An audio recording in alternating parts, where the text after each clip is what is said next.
Hi, my name is Ken. And my name is Jason.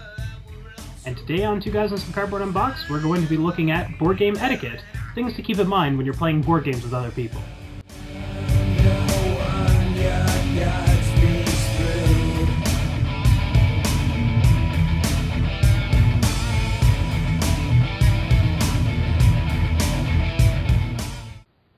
Alright, so as far as show news, first of all, we are making a minor change. We are only going to be doing one topic from now on. And that's mainly because our shows were starting to get a little bit long because apparently we have a lot to say on each of these topics, and we don't really want to cut it up, so we figured this will make it a little bit easier on us and easier on our listeners. So, Jason, are you trying to say that we're long-winded? I'll let you figure out who. Next up, we've got a little bit of board gaming news to report. We just want to let you guys all know that the New York Toy Fair, which I believe is actually the American International Toy Fair, had actually just passed this past week. I think it was over the weekend of the 17th and... Was it the 17th and 18th? I believe it was the 17th and 18th. Regardless, it was actually just this past weekend.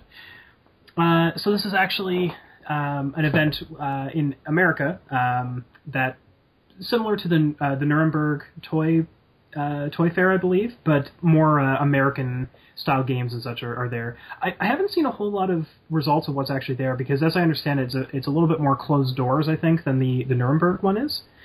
Regardless, they already know that the next one is going to be in February 10th to 13th next year, so you can look forward to that, put that on your calendar if you're actually already in the gaming industry in some regard. Something that came out of that, though, there was this game that intrigued me called Castellan. I think that's how you would pronounce that. And essentially, it's this game where you're playing with cards. It's a castle building game, basically, and you have cards that represent walls and cards that represent towers. And I believe you also have plastic miniature towers and plastic miniature walls and stuff as well. So a lot of really neat little pieces that would come out of this, assuming that's what it's going to be. This game is actually going to be put out by Steve Jackson Games, designed by Bo Beckett. I'm not sure if anybody's familiar with that name at all. But yeah, that's something that actually intrigued me from what I've seen so far. But on Board Game Geek is pretty much where I've seen most of the news of it. But Steve Jackson Games also had a few things on their Twitter about it. So you can check that out. We'll leave something on the show notes for that. There's also another game that's coming up that I've kind of got my eye on. This is Dominant Species, the card game. I actually acquired Dominant Species, the board game, relatively recently. I've played it a couple of times. I'm a really big fan. And the card game seems like it's going to be really interesting. It's going to be sort of Dominant Species-like, which is definitely a good thing, because the actual board game is pretty hefty. You're going to need to set aside a good 4-hour chunk to get through it. So it's kind of nice to have sort of a shorter version. Absolutely, and I actually just got the pleasure of playing it recently with you as well, Jay. And I have to say, I was a big fan. I really enjoy it, but it was definitely a big ordeal to kind of learn it, and I think that most of the people at the table were sort of feeling that as well. Although I feel that within a few rounds, everybody got it. It kind of reminded me of Agricola, where people had that aha moment a little too late.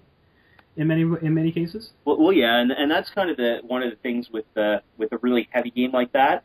It's not heavy in the sense that it's really complicated, because it's not. Like, each individual thing is pretty simple. It's just one of those things that the mechanics are not normal mechanics. They're not standard mechanics, so it takes people a little while to get those. I feel that's about fair. Well, yeah. And anyway, moving on. Fantasy Flight Games, they've just announced that they're having their national championships for a ton of their games. So this is for the Call of Cthulhu LCG, Warhammer LCG, Game of Thrones LCG, and their Dust Tactics games. That's coming in April to June. So if you're really, really into those games, and I kind of watch a couple of these, then check that out. I don't know if you're a really big player, but you might want to check into getting into one of the regional tournaments and seeing if you can't make it to the national level. Absolutely. Yeah. And actually, they're also looking for, last I heard anyway, they were looking for retailers and such, and local people in general, in all around the world and such, to actually host the pre-championships or something, just the smaller local championships before they went on to like the bigger leagues, basically. Yeah, well, we should. I was going to say we should try to force Pat to host one of them. I'm sure he'd love that. Yeah, well, those things tend to be a lot of fun. I mean, back in the day, I kind of, sort of co-owned a game store, and we actually ran the regional tournament for the Lord of the Rings card game. I remember that. Yeah. Back when that was big, and that was a lot of fun.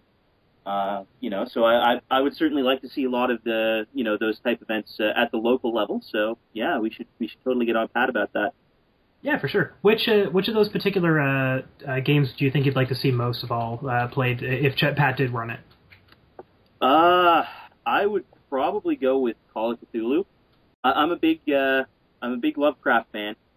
So and I actually have a few of the original Call of Cthulhu cards. This was before they made the switch over to the LCG. So I've been watching the game for a while. I'd definitely like to see the Call of Cthulhu game, and probably the Game of Thrones as well. I think the two of those are really solid living card games, and I think that they definitely deserve probably a little bit more local attention. On the topic of Fantasy Flight, they're actually so Fantasy Flight Games releases a lot of card sleeves and such for protecting your board games and things. They actually just recently released some really cool Lord of the Rings art sleeves for your cards. So I believe that there's a Lord of the Rings living card game right now, Jay. Is that correct? There is. I actually have the first few sets for it. It's actually pretty interesting. It's cooperative, so you don't actually compete against the other players. You work with them. It's actually a different concept for these living card games, because usually living card games are kind of the old let's duel against each other and let's see whose deck is strongest, or our deck foo is stronger than yours kind of thing. Well, yeah. But I actually have some of the Call of Cthulhu ones. I didn't actually play the Call of Cthulhu game, and I thought I might be able to use them for my Arkham Horror cards, but I realized too late that the cards were the wrong size. But that just meant I had to buy some Call of Cthulhu living card game cards to put in my sleeves. But I can definitely attest to the fact that these art, or the art on these sleeves rather, is of the highest quality as Fantasy Flight would normally put out. Like their par is so high above what you'd expect par to be that it's almost unfair. In addition, the Thunderstone Advanced rulebook is now available on AEG's website. So, for those of you who don't know, this is sort of a redesign of the original Thunderstone. And AEG is actually really kept up on this whole, listening to what customers want thing, which I really like. And actually, this set comes with a Learn to Play booklet as well, which is kind of, a good step on their part. Just because it is kind of it's not really a heavy game, but it's not exactly a light game either, and I think, that'll really help people get into the game and learn how to play, so that's kind of cool. And I understand there's also a card glossary and, facts/clarifications bit there too. So, again, they're really supporting the game, they're really, listening to their player base, and they're really looking to improve things, which, gets a big thumbs up from me. Absolutely, and they're also trying to make it more accessible too. And I think that in the end, that's what this hobby needs: is not just good games, but games that are accessible to people other than the people who are already in the hobby. Rather than preaching to the choir, they got to start expanding out and getting an orchestra. This is a little bit of old news, and I'm sure people probably already know about this. But this slipped under my radar, and I'm not really sure how.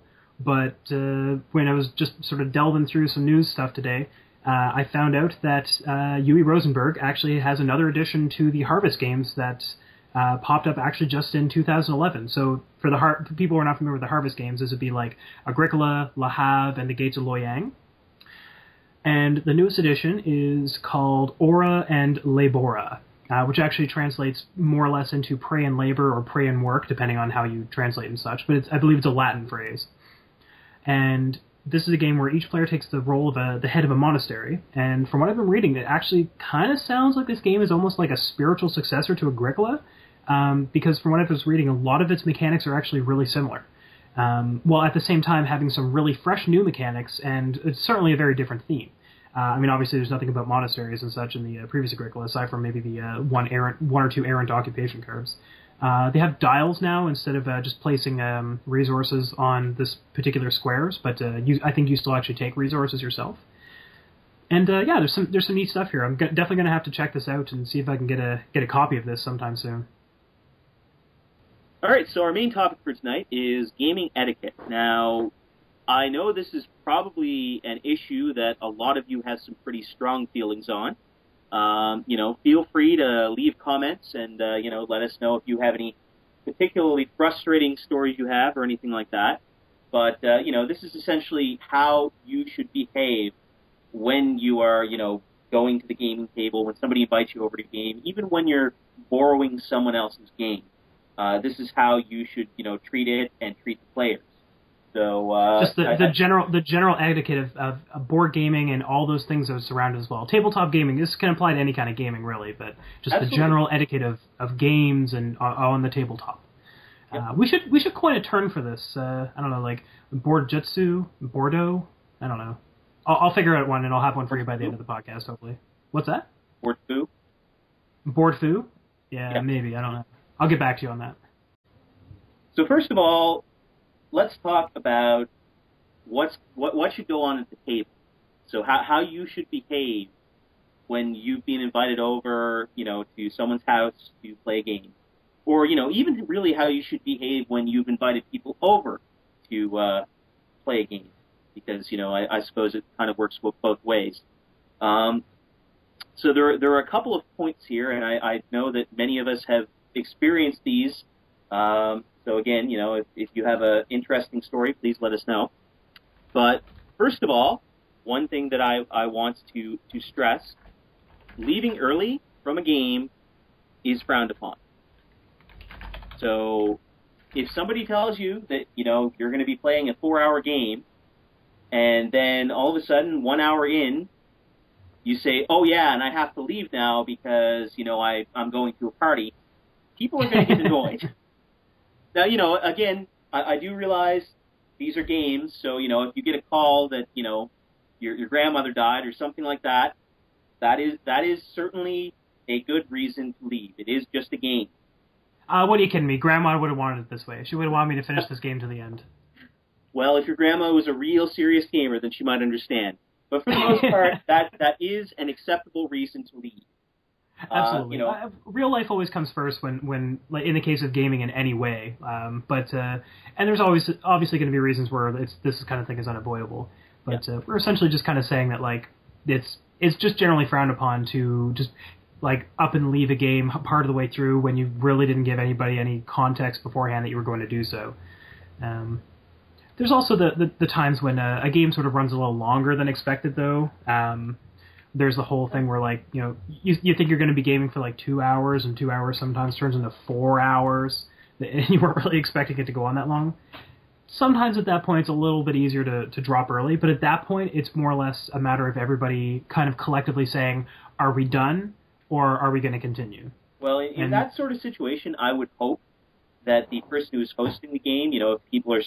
It's different if people, want to stay and they want to finish the game, but if people are saying, I only planned on being here till this time, I have to go do other things, then, I would expect that the person in charge of the game, usually the host, would say something along the lines of, okay, you know what, we'll finish this turn, we'll score it, and we'll be done with it. For sure. And I think that's a reasonable thing to do. Absolutely. It's just, when people are settling in for a nice, night-long game and somebody just suddenly leaves, which essentially means that the game has to end, that is very annoying. Absolutely. And of course, there are some games that lend themselves a little better to people kind of dropping in and out.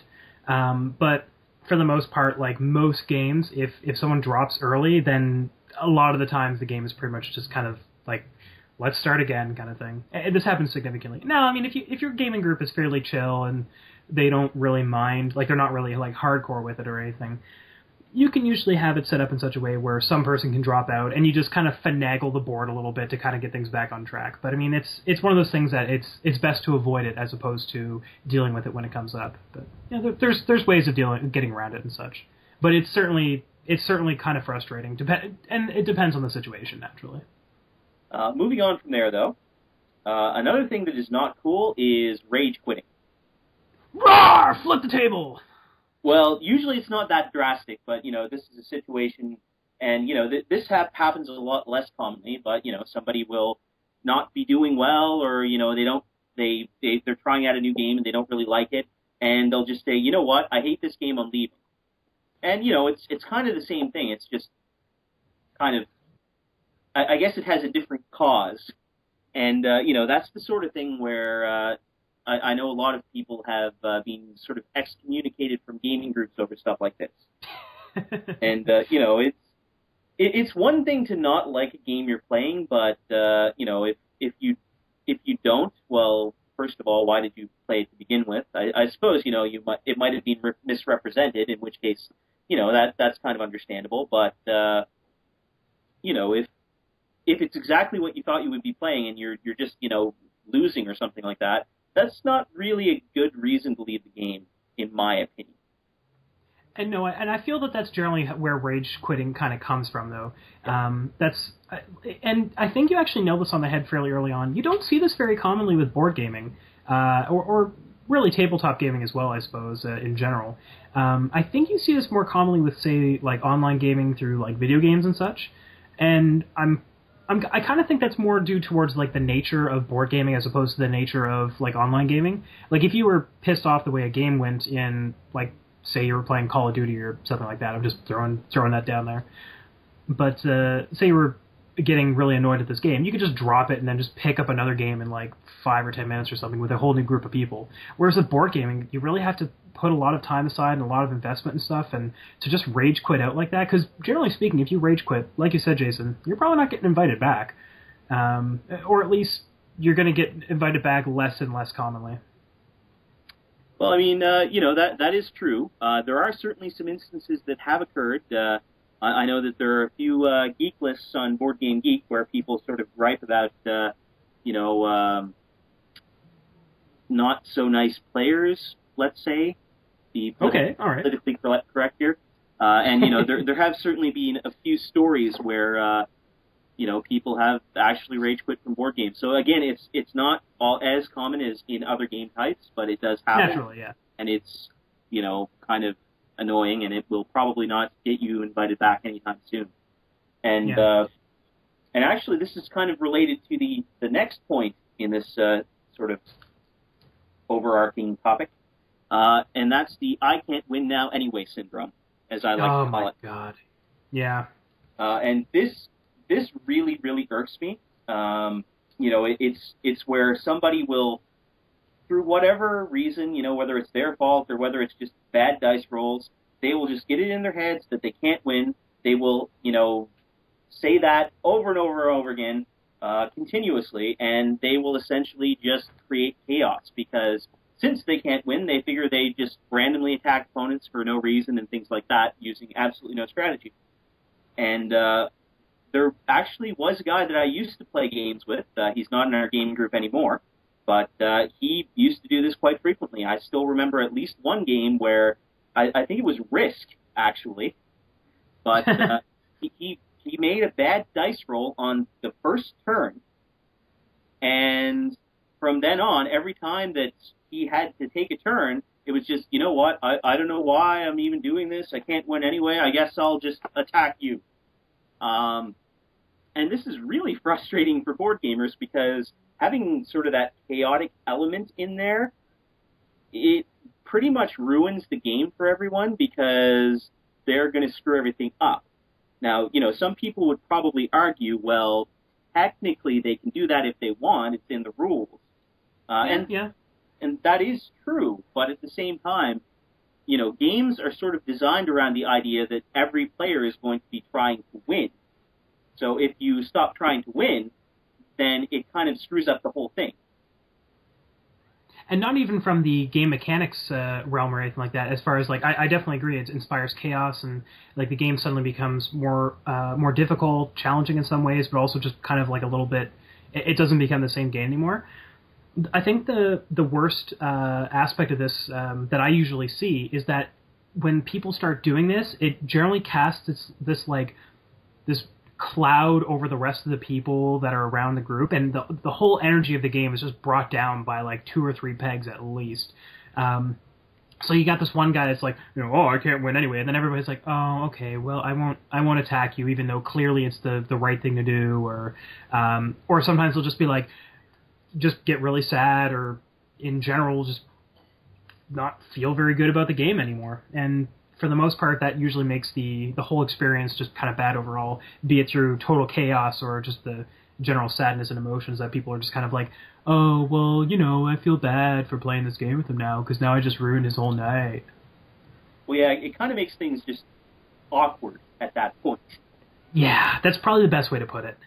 I mean, you're a lot of the times you're just feeling like telling them, well, man up, come on, it's a game. You're not doing well. You might do well later, you don't know that. And, I don't know, it's just something that really, really irks me. And,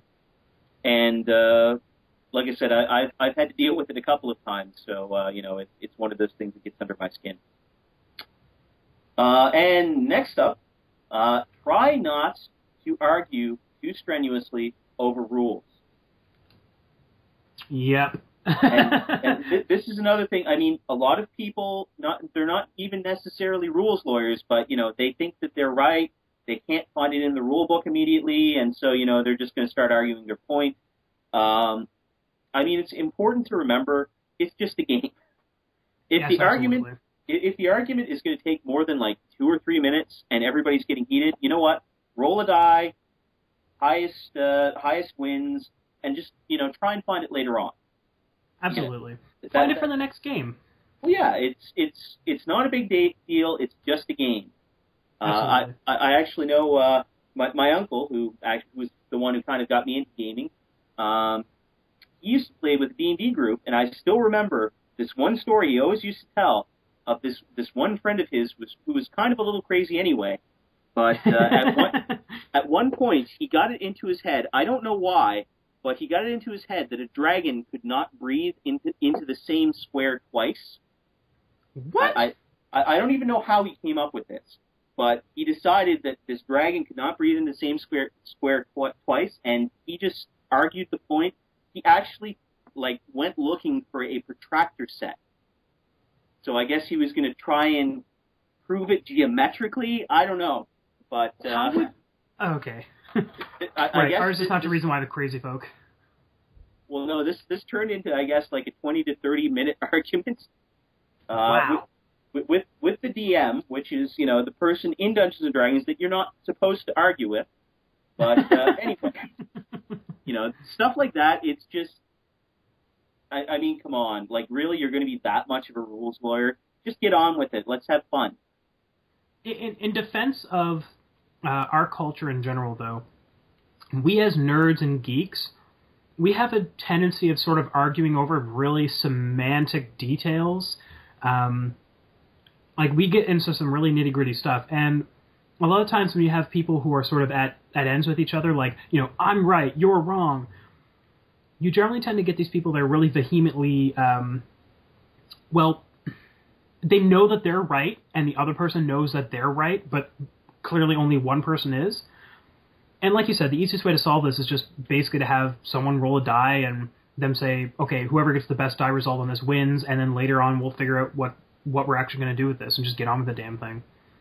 Yeah. And this is another thing that really puts a big cloud over just like with the I can't win syndrome, but instead this one puts instead of having a really sad, depressing cloud, this one kind of puts the kind of cloud into the game, and that usually makes everything just taste a little worse at that point. So moving on from table etiquette, the next thing I wanted to mention is when you're borrowing games. Now, I don't tend to lend my games out to a whole lot of people, mostly because I'm pretty anal about how my games are. I'm the kind of gamer who has everything baggied, everything's in its proper place.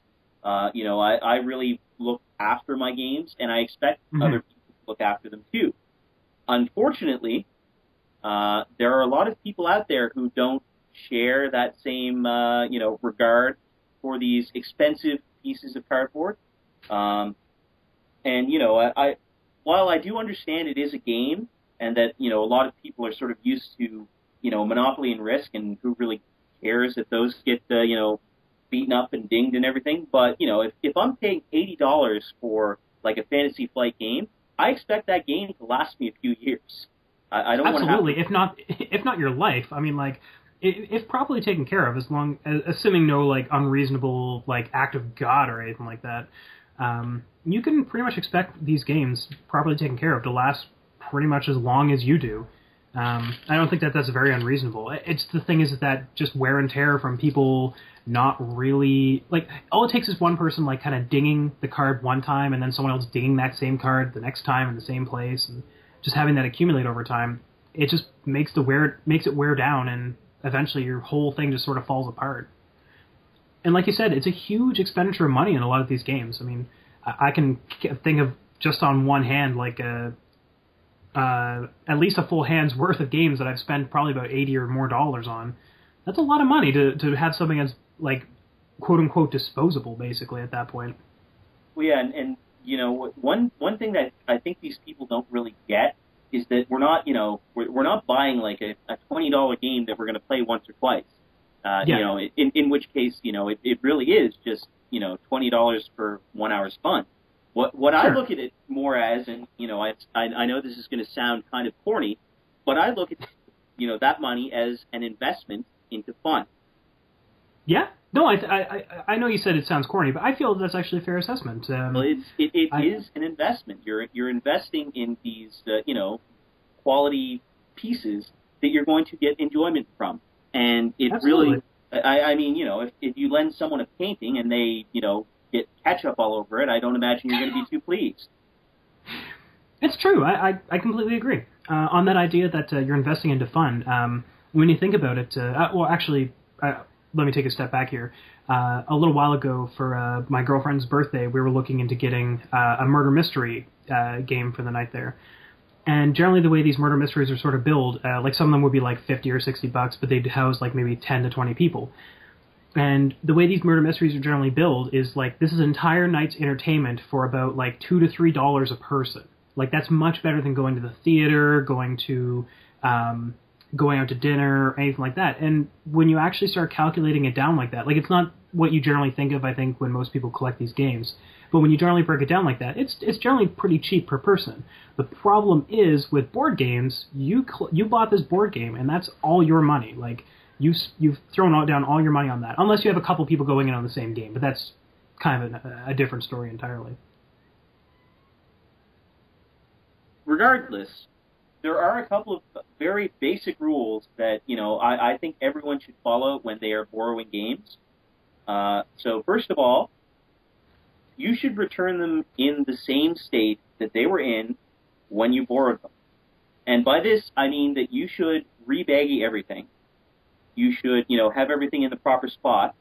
Like, I still remember there was a time when I had brought a certain game of mine to one of our 2GASCB events, and we don't mind people using our games at these events. We usually just throw them up on a shelf and absolutely, and that's actually the way that we build this sort of thing. It's just like, hey, here's all these games. Go to town, like, play them, have fun. Yeah, so I certainly don't mind other people playing the games there, because I'm pretty sure that if I saw people hoisting around tankards of beer or something, I would have some stern words for them, because I'm right there.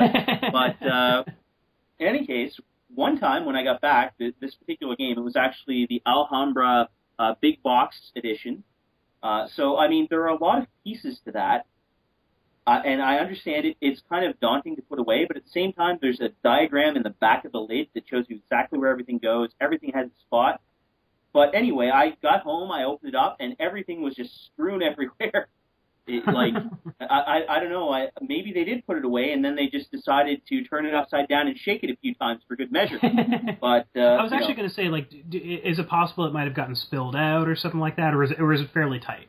It's, if I recall correctly, I haven't cracked that one open in a while, but if I recall correctly, the board, it's one of those ones where it's a plastic tray where the board fits right over the all of the card slots and everything. So okay. I don't think that this kind of decimation could be explained by transportation issues. I'm pretty sure that they just kind of, decided that they were done with it and just threw everything back in the box. And, that's something I didn't appreciate. Because then, of course, I'm so OCD that I had to go through everything and make sure everything was in its right spot. But anyway, so, return it in the same state that you found it as far as, bagging and everything. And the other big rule, and this is a big one for me, return it undamaged. I mean, I haven't had this happen to me yet, but, I've heard a lot of horror stories about people who will lend someone a game, and it comes back, and there's, like, Cheeto stains everywhere, the cards are all bent, there's dings in the side. Like, honestly, if I actually had a game come back with that kind of damage to it, I would be talking to that person, and they would be buying me a new copy. At the very least, they wouldn't be seeing any copies of your games anytime soon again. No. Like, that is the kind of thing that could, really strain our relationship if we were good friends at that point. Because, everyone, I'm pretty sure everyone, correct me if I'm wrong, Kenny, but I think everyone knows I'm pretty anal about my games. Are you? When did that start happening? I think when I was born. Somewhere in that vicinity. 1982, give or take. Somewhere around that lines. But yeah, I mean, that's the two major points there. And I feel for the most part that this, like, it's not like this is unreasonable. It's like you're borrowing something from someone, you have to return it back the way you found it. Like, that's not really an unreasonable task. I mean, if you rent a car from a car dealership, you have to bring it back unexploded, and you have to bring it back with the amount of gas that you took it out with. These aren't unreasonable requests. Now, I mean, clearly a board game isn't nearly as much money as a car is, but it's also significantly less work to try to take care of it. It's just a matter of putting things in the bags. And, like, to be fair, I mean, like, Jason, you and me, like, you got me started on this, but you and me are fairly anal about the way we bag up our stuff and such. So I can understand some people, like, maybe misunderstanding where some things are meant to go and that sort of thing. But it's another thing entirely when clearly no effort was made whatsoever to put things back properly. And that's what irks us. Not the... not a valiant effort, but no effort whatsoever. Well, yeah, don't get me wrong. I certainly appreciate that. If maybe some card decks are put together or something like that, or a card is snuck into the wrong thing. I totally get that. It happens. It's situations like where the baggies are just sort of thrown in the box and everything is thrown on top of them, stuff like that. That's where the vein in my forehead starts throbbing, and I start sharpening my kitchen knives. So, And of course, barring some sort of really big emergency, there's really no excuse for that. There really isn't. Well, no. And this kind of segues very nicely too into the next point, and this is playing with other people's games. So we're not talking about how you return them. We're talking about how you treat them as you're playing the game. And, some of this is not as intuitive to people because, again, a lot of people grew up with Monopoly and Risk where, you don't care if those cards get a little dinged up. You can go down and buy a new copy for $10. Yeah, exactly. With games that are a little bit pricier, though, you want a little bit more caretaking. So there are a few basic rules that I feel everyone should follow. And starting off with, a pretty basic one, no greasy fingers, no crumbly food. This means no Cheetos. Play with something. Eat something that's going to have candy coating on it. Something that's not going to melt all over the cards. Because I've played with people who have I have seen eating really really greasy chips and then playing with my cards, and that annoys me. And sometimes, I can kind of understand, people, slipping up every now and then. But, I mean, really, even, you can eat these things around these cards, but use a damn napkin. What? It's not really... It's common courtesy. there's napkins, paper towel, or you grab like a face cloth or something like that if there are no napkins or paper towels left in the universe, and just wipe off your hands between turns. That's common courtesy. Like that's fair, I think. Well, yeah, and I mean, there's a few people in our group that do really like eating cheesies and stuff around these cards, and you know what? They will typically only eat these things when it is not their turn, and before their turn, they'll go into the bathroom. They will wash their hands, or even they'll like wash their hands off profusely with like a nearby napkin or towel or something like that. But they'll make an active effort to make sure they're not like marking and graffitiing the cards with Cheeto stains or anything like that. Well, this is it, and it's again just trying to protect these cards that are really quite expensive. And this brings me to my next point, and this one is particularly close to my heart. No beer on the table. When you told me that board gaming etiquette was coming up, I was like, oh, he's going to have no beer on the table. That's going to be no beer or drinks on the table at all. Like, yeah, well, and this counts for other drinks too, but with me it was beer. And this is one of those things, and there's a lot of gamers. If you go on Board Game Geek, they will tell you the same thing. They will say, I always was really anal with my games. My friends never got it. They always said, oh, look at me, I'm drinking a beer. What would happen if I just happened to spill a little drop? Oh, Jason's getting all crazy. And they would mock me for it. And then tease and mock. They laughed at you, Jason. You know what happened? I was there, actually, so I do know what happened, but our viewers... I will tell our viewers what happened. We were playing a game, and somebody, I don't want to mention their name, because, they did actually compensate me for the game and all that, but... Yes, they did. He did go out of his way to recompensate. Yeah. But anyway, somebody had a beer at the table, and this someone had been drinking several other beers, so they were not entirely in control of their faculties, and they knocked a beer over right onto a board. And it was not just the board; it was board and cards too. Yeah, the board and cards into the general center of table area. And this was a new game that I had just bought, and it was the inaugural play. Honestly, we were just trying to christen it for you, Jason. It was just like its maiden voyage. I was seeing red at that point. It's I know. Probably a good thing. I think I went into shock.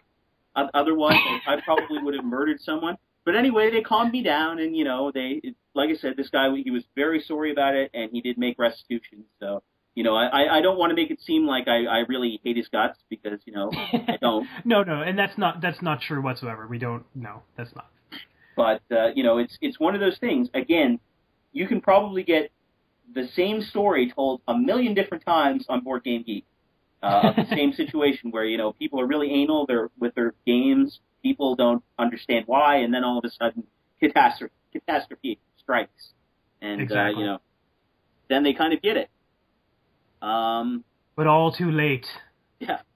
And at what cost? Moving away from the refreshments-related topics, though, and this is the other thing that really bothers me. This is a peeve of mine as well. Oh yeah. Don't bend cards. Do not bend the cards. There's no reason for you to be bending the cards. And no.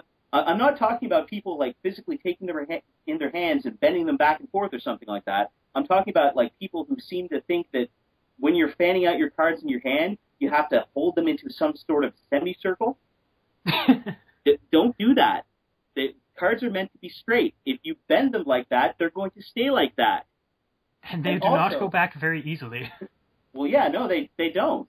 And it's something that bothers me, because then the cards don't stack up nice, and you really notice it. Yeah. And the other type of bending that really irks me, don't flick cards down.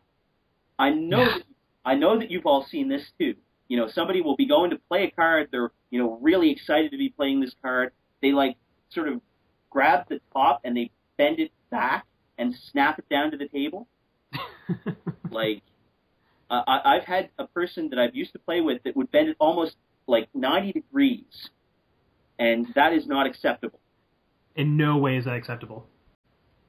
Now, I remember seeing this really commonly, like the whole flicking the cards down thing. I remember seeing this really commonly back in the day when Magic the Gathering was still sort of the big thing in my groups. And it's usually like people are like really excited to play this card. And it's like, I'm going to play this!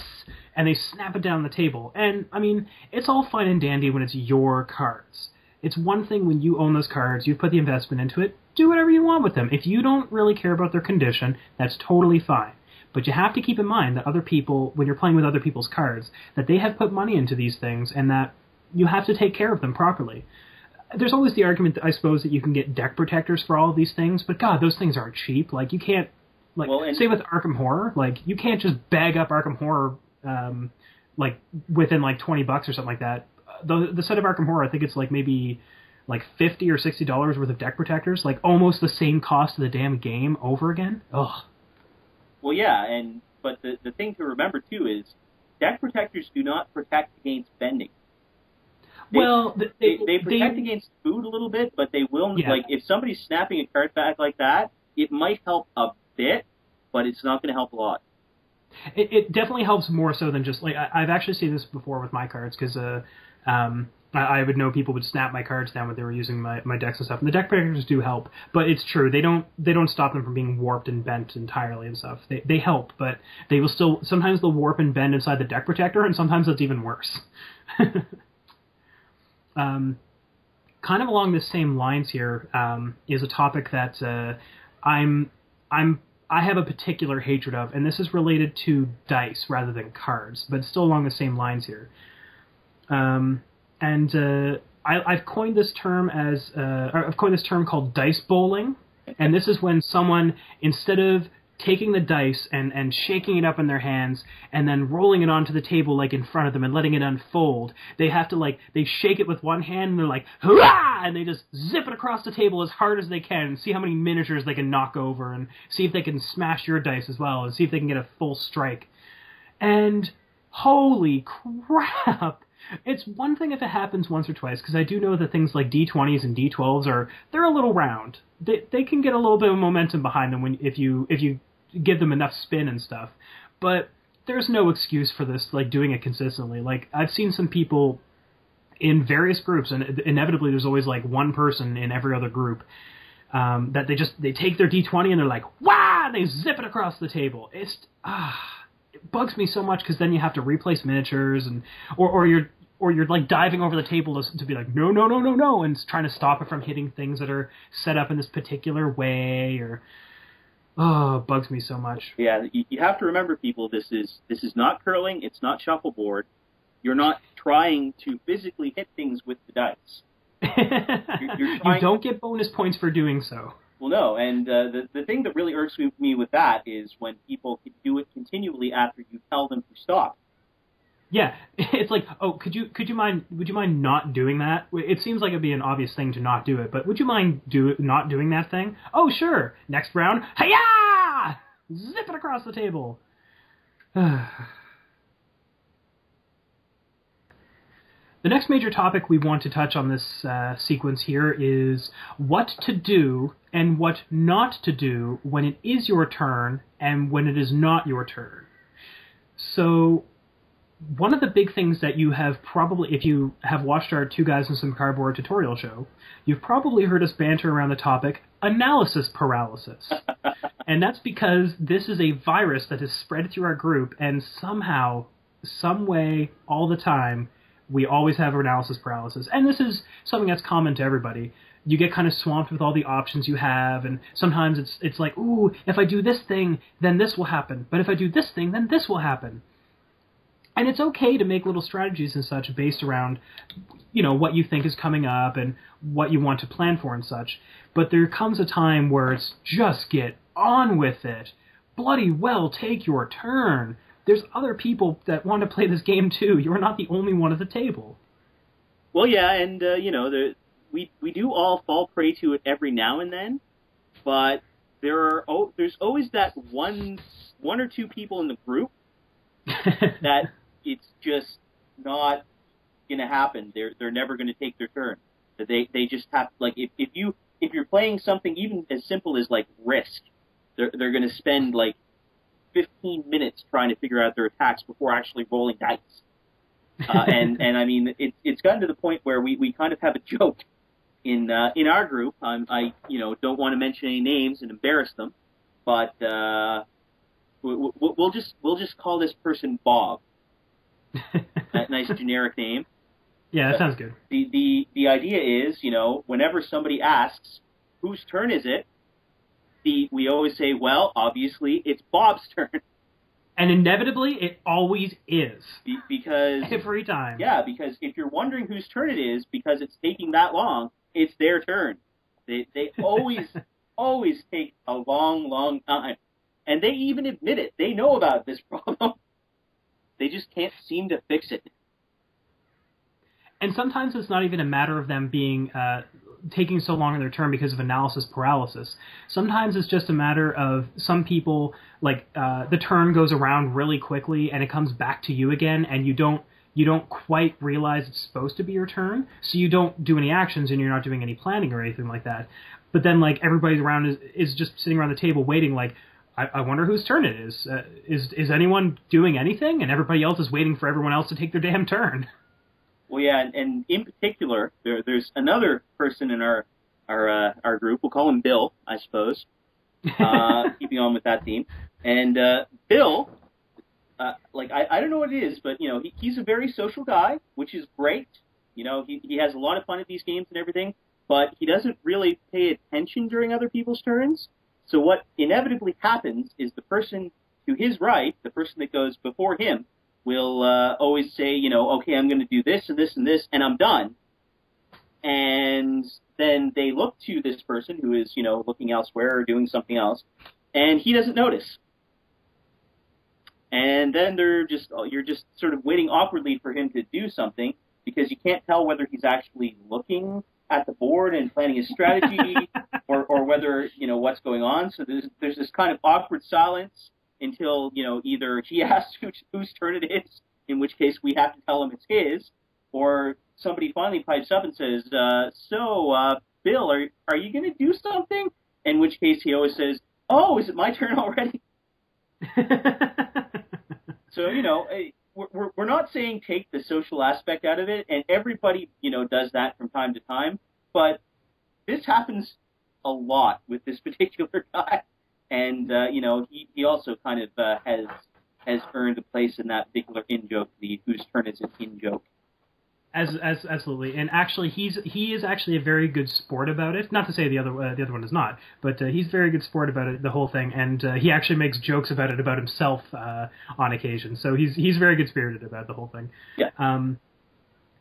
All that said, one of the reasons why some people may not take their turn immediately when it comes up to them is they might miss the particular cues of the other players taking their turns, and it could happen from various reasons. Maybe they're tired, maybe they're having an off day, or maybe they just are a little distracted by something else. And there's very many ways that this could happen. You shouldn't be afraid to ask someone, like, just kind of say, like, whose turn is it? Or I almost kind of feel in many ways it's sort of the host's duty to kind of to make sure the turn is flowing appropriately. But I mean, you can't be everywhere at once, and you don't want to be policing everybody the whole time, or else you're not going to have any fun. And that's obviously not very good at all. That's no fun.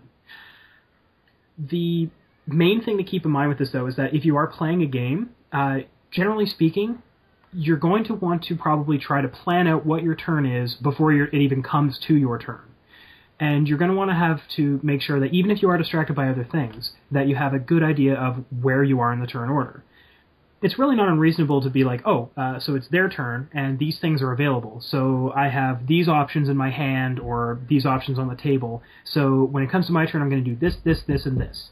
And then, of course, by the time it comes to your turn, it's possible things may be different, things change, situations come up, and you may have to adapt your strategy on the fly. But rather than coming up with the entire strategy on your turn and making everyone else at the table wait for you, it's usually a good idea to kind of get an idea of what you're going to do first, and then wait for it to be your turn. And then if you have to change those things, adapt them then. But at least make sure you have an idea of what you're doing before it's even your turn to begin with. I think that's probably the fairest point to make on this. And this is for all the, like, not just for the Bobs and the Bills in our gaming group, but for all the Bobs and the Bills in the gaming universe. Yeah, and, this kind of segues, too, into the next topic in this particular subtopic, and that is try not to, take calls or talk on the phone during when it's your turn or when it's going to be your turn soon. And I do realize that you can't control when other people call you on your cell phone. No, of course not. If somebody calls you and you need to take a call for whatever reason, that's perfectly acceptable. But don't start chatting about their kids and things like that. Don't make the call unnecessarily long because remember, people are waiting for you. And especially do not make calls during your turn. That's one thing that really, really bothers me is when, it's like the person to your right, it's their turn, your turn's coming out next, and you're just like, oh, I just have to make a really quick call, and then everybody's waiting for you for 15 or 20 minutes while you're talking to somebody about plans that you are trying to get together for that night. You could have waited the extra few minutes, done your turn, and then gone out and made the call. That's you have to remember you're keeping other people waiting, and that's going to get people annoyed. One way to kind of avoid this, I think, is to make sure if you know that you're going to have to make this particular call. Now, we, of course, understand, like Jason, you already said, you can't control when people call you, for the most part. I mean, I guess you kind of can, but you can't really control when people actually call you. So there's not really too much to do with that. But I mean, there's always emergencies that come up too. Like if you got a text message saying, like, again, grandma just died. Obviously, priorities change and all that jazz.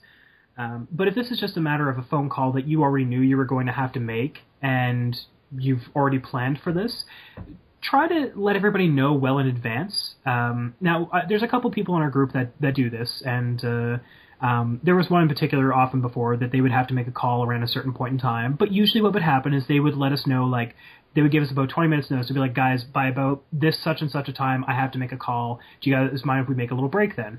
And that was good. We were all fine with that. I mean, on one hand, it kind of sucks we have to delay the game and all that jazz because, we're all really excited to play. But it's better than just giving people like 5 seconds notice and being like, oh, I'm just going to go off for 5 minutes. And that 5 minutes turns into 10 and 20 and then a half an hour. And that's usually where it kind of sucks. But letting everybody know in advance, hey, I have to do this. Do you guys mind if we take a little break in, say, 20 minutes or so to kind of get everybody to a good, like, medium point and stopping point and stuff? And then, everybody gets a chance to have a break at once as opposed to everybody kind of being like, should I go to the bathroom? Do I have enough time? Do I have enough time to walk to the store? Do I have enough time to go home and back? Like, these are the things that people would like to know before you make your 10, 20-minute, half an hour, hour-long call.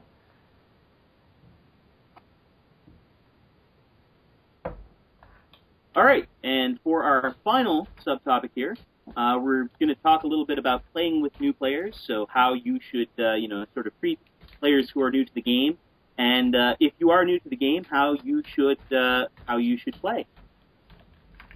So, first of all, if you're playing with new players and you've played the game before, you know what? Take it a little easy on them. They're just learning the rules. If they forget something, if they do something wrong, you kind of have to, allow for that. I think most people are pretty reasonable about that anyway. I don't think anyone in our group is going to yell at someone for not, remembering every single phase in a turn or something like that. I don't know. I'm pretty particular about that. But, just do try to take it easy on them and realize that it's, it's their first time playing. So, don't just let them win, but at the same time, don't trounce them. Don't, go for the kill because they might not want to come back. Yeah, don't go down and bite their neck because you know that they're fresh, easy meat. But at the same time, like, don't just let them win either. It's kind of nice to kind of give them a good fighting chance and stuff. Something that a friend of mine actually suggested a while back, and I actually think this is actually a very good idea in general, is when you're teaching a new player a game, you yourself should try to implement a strategy you've never tried before, or maybe try like one or two more things that you've never really given a thought for before. You may actually find that, well, first off, you'll actually give the new player even playing ground. Like you'll actually put them on the same like even footing as you, because you'll be sort of learning a new strategy and they're just going to be learning the game like at all. But you also may find that you enjoy this strategy. I remember a couple times I was playing, I mean, this is always my go-to game, but Dominion. where I would be teaching someone Dominion, and I would be like, you know what, I've never used this card before. I'm going to use this card and see how it would work in the deck. And then you start taking these cards in, and I start seeing these combinations, and it's like, oh, wow, this is a great idea. I should use this more frequently, or use this in another game. And coming at this from the other side of things, too, there's, a few things that new players should kind of keep in mind, too. Again, we do realize these are new players. They're not, we're not expecting you to memorize the rules overnight or anything, but there are a few things that, you can do to make it a little bit easier on yourself and everyone playing with you. And the biggest thing that you should probably do is pay attention when someone is explaining the rules to you.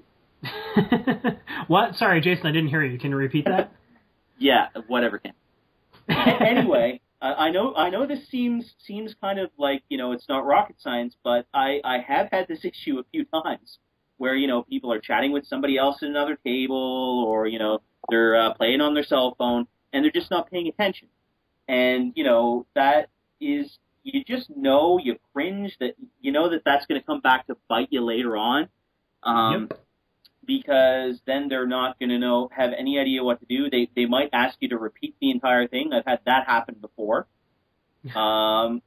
And there's also the whole, oh, you didn't tell me that rule thing.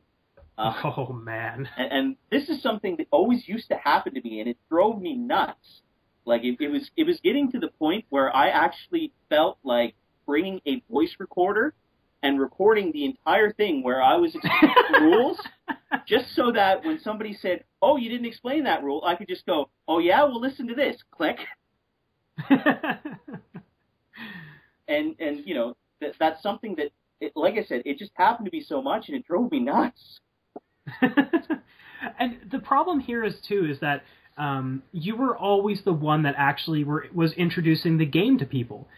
Because for the longest time, you were the one that had all the board games. I mean, we all may have had one or two, maybe, but it took us a long time to actually accumulate a collection. I mean, now we have a fairly sizable collection, and I think that for the most part, now that we're all a little bit more into the board gaming hobby, we're all a little bit more accepting of, like, the fact of, oh, you didn't explain everything ever, or, oh, I might have forgotten something you've already told me because I'm human and you're human. But I remember that actually back in the day, and I remember there was a couple times where people would accuse you of, like, purposefully, like, hiding a rule so that you could, like, trounce them at the game later on. So you'd be like, oh, by the way, this rule happens and I win. Usually what ends up happening, though, is that, like, I see this a lot when people are like, oh, you didn't tell me that rule kind of thing. What ends up happening is a lot of times they will say that, and if they're losing, it's a huge deal because you didn't tell them that rule. They would have been using that the whole time. Obvious. I would have been totally using this super complicated combo technique, etc., that would have won me the game if I knew the strategies in and out. But if they're winning, they didn't care about that rule anyway. Why would they even need to know?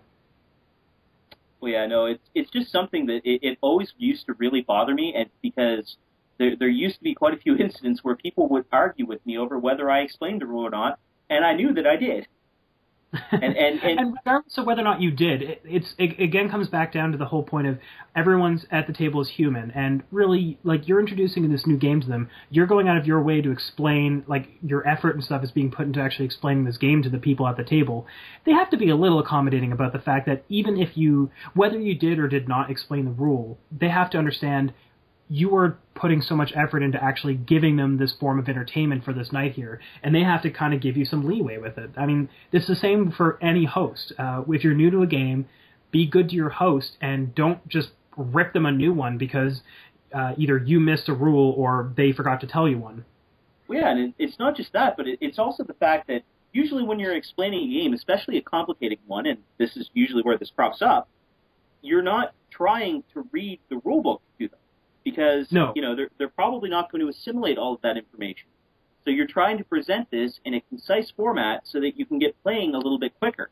There are a few things you're probably going to leave out. You're not going to go really in-depth into strategies probably. So, people have to realize that you're not giving them every single detail word for word from the rule book. Because if that were the case, you might as well just let them read the rule book. And at that point, I mean, like, it's who wants to actually sit down and just read the whole rule book before they actually get to the game? Mm-hmm. So that said, if you are going to be a new player, and let's say you already know what games are going to be played at the particular gaming night you're going to or whatever, as a new player, you may be going into it fairly blind, but you don't have to. You can take initiative on this, and you can actually get a kind of a leg up on other new players and such. This is just simple things like, maybe you actually, if you do learn from rules very well, go ahead and read the rules. You can get almost every single rule book online in PDF format. I mean, from all of our experience doing the tutorial review videos that we're doing, I can scarcely think of more than 2 or 3 games that did not have PDF versions of the rules.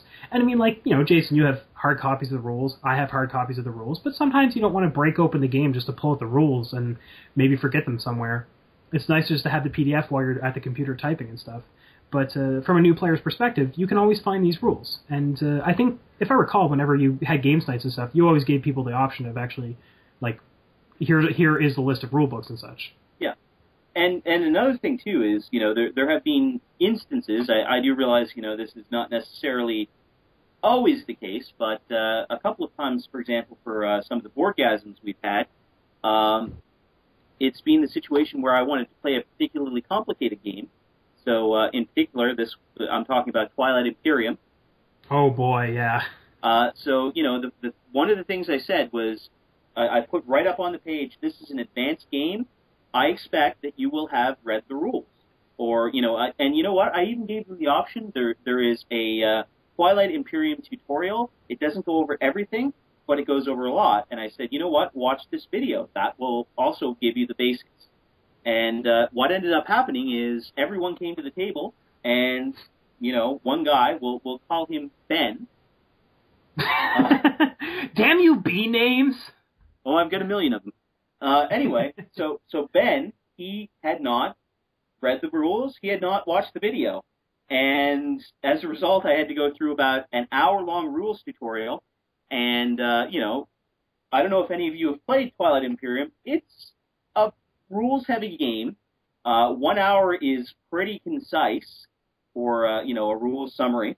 And what ended up happening was he basically had no idea how to play. He screwed up a couple of key things, and as a result, somebody was able to win the game when they, wouldn't necessarily have had he not misstepped.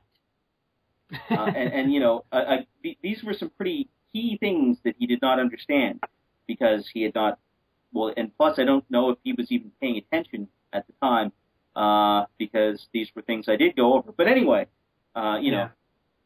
if somebody says, this is a heavy game, you should probably read the rules, or at least skim them. I'm not saying commit every line to memory, but, open the PDF, have a quick look through. Take about... At the very least, take 10 minutes out of your busy schedule and, give a skim through. You don't have, like you just said, you don't have to read every single line, but for the love of God, at least know what this type of bits are, or, oh, you are this type of player, or just the little things, just some general basics. One of the things that I usually recommend to people is that when they're first looking through a game manual, look at the general setup. If you read the general setup thing, it'll usually tell you the things that are going to be important at the beginning of the game. And I mean, as a new player, it's not really reasonable to expect you to understand the advanced strategies and such behind the game. But if you at least read the setup rules, you'll have a basic idea of what you're going to be encountering right at the very beginning, and that's the stuff that really matters. And you can learn the rest from there. Generally speaking, if you read the setup rules, you will have no problem time... Sorry about that. You'll have no time... Holy crap. You will generally have no problem... Sorry about that, everyone. In understanding the game from then on. You really won't. Now, this is not always going to be true. I mean, obviously, there's some games that are significantly more complicated way past the setup point, but it's definitely going to give you a leg up than if you didn't. Yeah. And, again, in situations where, somebody's saying, hey, I'm going to have people over to play this game, it wouldn't be a bad idea to look this stuff up, like Ken said, because, that's one less thing they really have to worry about is making sure that everyone understands the rules. Another big thing you can do for this as a new player, though, and this is actually one of the reasons why we started our board game tutorial review show entirely, is go online and find a video and watch it. There's, generally speaking, probably at least like a dozen, for at least the more popular games, there's usually at least about a dozen tutorial videos that you can go through, and I mean, they might not go like super in depth or anything, but for the most part, they'll usually give you enough to actually play the game your first time through, and in the end, that's the most important part. But yeah, like that's actually was the kind of running joke for me and Jason before we started the show, was like, oh my god, we should totally make tutorial videos, because that way we could show them to our friends on Boardgasm days and such, and that way we won't have to go through all the rules explanations. And that's pretty much how we started. It also couldn't hurt to ask questions. Rather than getting to the point in time where you're screwed because you forgot this particular rule, or you didn't know that this happened before this, or you thought that this was going to come up, ask questions. Just say, hey, does this come up before this? Should I be able to do this before this other thing happens? Yeah, and actually this is another thing that happens with the player that I have codenamed Bill. I've lost track of who's Bill, Bob, and... Oh, I think you'll figure it out. But okay, sure. This is another thing that happens with Bill, is that you will go through the rules explanation, he'll be sitting there, nodding his head agreeably, and then it will come to his first turn, and his question for you is, so what do I do? And at that point, you pretty much have to summarize once again how to play the game. And it's not that this guy is stupid. He certainly is not. He's a very very intelligent individual. He just sometimes does not get the little nuances of the game, and instead of piping up when the rules are being explained, he tends to wait until it's his turn, and then you need to re-explain everything to him. So we've chosen to find it adorable. That's pretty much the way we've all put it. Well, that's about all we have today to say about board gaming etiquette. We may revisit this topic at a later date, but I wouldn't expect that to happen anytime soon, because we have a lot of other things we'd like to talk about. As always, feel free to leave some comments on our YouTube channel or our blog or anything like that. Email us if you like. All of our contact information is fairly easily accessible. Hopefully we'll have another episode out next week about the same time. And in the meantime, see you later and have good games.